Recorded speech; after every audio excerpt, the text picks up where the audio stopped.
You know those questions that when they come up you get a sense of dread. You've heard them before, you've got them wrong before, you know there's a couple of options and you can't remember which is which.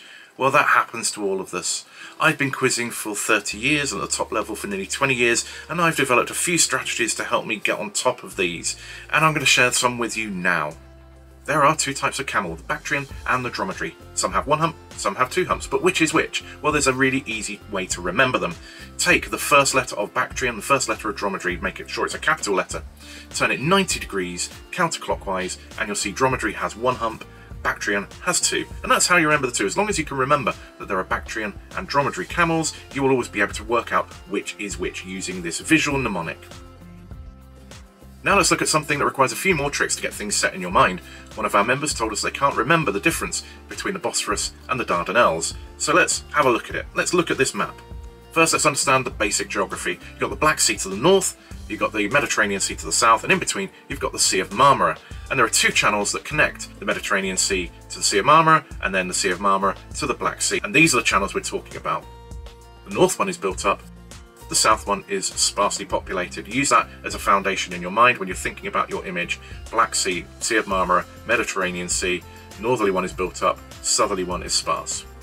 Let's look at that northern passage now between the Sea of Marmara and the Black Sea. That is the Bosphorus. The Bosphorus cuts the city of Istanbul in half. But to help remember that the Bosphorus is the northerly one of the two straits, we're going to hook things on the letter B. So B is for Bosphorus. That's what we want to remember. It goes through B for built up. Now the area that's built up used to be known as Byzantium, B for Byzantium, and it connects to B, the Black Sea. So B for Bosphorus goes through the B built up Byzantium and goes to B, the Black Sea. That should be fairly easy, right? Now let's look at the map and go to the sparsely occupied strait to the south. Sparse and south. There's an S thing going on there as well that might help you remember that sparse is to the south. And this is the Dardanelles featuring the Gallipoli Peninsula. In the First World War, this was famous for Allied landings. They wanted to control the route into the Sea of Marmara so they could then bombard the Ottoman capital at Constantinople, now known as Istanbul, previously known as B for Byzantium. Why did they go there? They went there because it was sparsely populated. So the sparse south was the Dardanelles, was Gallipoli. Just try and remember those on your mind. None of those words come into the equation with a B. So anything that's not keyed with a B is in the south to the Dardanelles. Another thing to remember about the Dardanelles is that in antiquity it was known as the Hellespont, and in Greek mythology Leander swam across the Hellespont to reach his lover Hero but died in the attempt. Now you might say that's because the Dardanelles is wider than the Bosphorus, as in Dardanelles being a longer word than Bosphorus is. That might be a way of remembering what body of water Lysander swam across, or at least failed to swim across. So to remember the difference between the Bosphorus and the Dardanelles, we've used a keying letter B, which really gives us one half of the equation, and if things don't fit into the other half of the equation, well, they're the Dardanelles. So B for Bosphorus, all of those facts all work together, but if you remember the map, that will help you as well. Black Sea to the north, Mediterranean Sea to the south, Sea of Marmara in the middle. Remember the built up north and the sparse south. All of those things will help you remember the difference between the Bosphorus and the Dardanelles. One of my personal bugbears is the Bronte sisters. I can never remember which Bronte wrote which novel. Well, I've come up with a few strategies with the help of some friends, and I'm going to share them with you now. Emily Bronte wrote just one novel, Wuthering Heights. How do you remember that? Well, if you take the capital letter E from Emily, rotate it 90 degrees counterclockwise, you get something that looks like a W. Conversely, if you take the capital W and rotate it clockwise 90 degrees, you get something that looks like an E. So that's an easy way of remembering that Emily wrote Wuthering Heights. E and W looking vaguely similar to one another when you rotate them.